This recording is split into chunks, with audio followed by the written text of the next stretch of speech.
حقيقة خبر انفصال أمير عيد عن زوجته ليلى فاروق انتشرت خلال الساعات الماضية أقاويل وأخبار على مواقع التواصل الاجتماعي عن انفصال الفنان أمير عيد عن زوجته الفنانة التشكيلية ليلى فاروق بعد قصة حب كبيرة، وسط صمت من الثنائي حيث لم يعلقا على الخبر على حساباتهما الشخصية بالسوشيال ميديا، بعدما نشرت الأخيرة صورة على ستوري على حسابها بموقع انستجرام وعلقت عليها: أنا أصحاب الولاد اللي زي اخواتي بالظبط كتير. وسؤال: أنا متصورة مع تامر اهو، ليه ما كتبتوش كتابي عليه؟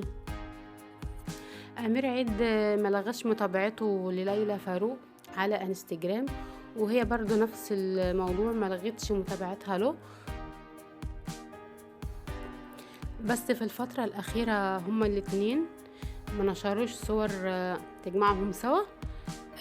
آخر صورة نشرها أمير عيد كانت في 2022 وكتب عليها أحلى واحدة من غير مجهود، وهما الاتنين لسه برضو محتفظين بصورهم مع بعض على حساباتهم على مواقع التواصل الاجتماعي.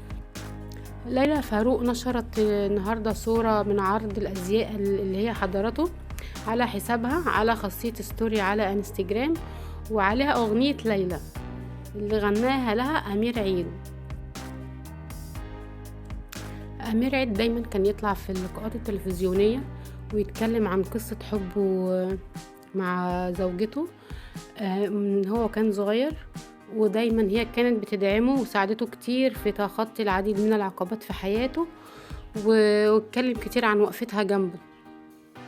طيب كل ده كويس، طب منين جت إشاعة طلاقهم انفصالهم؟ يعني ده ملغاش متابعته ودي ملغتش متابعتها، ومحدش فيهم هما الاتنين صرح بالكلام ده.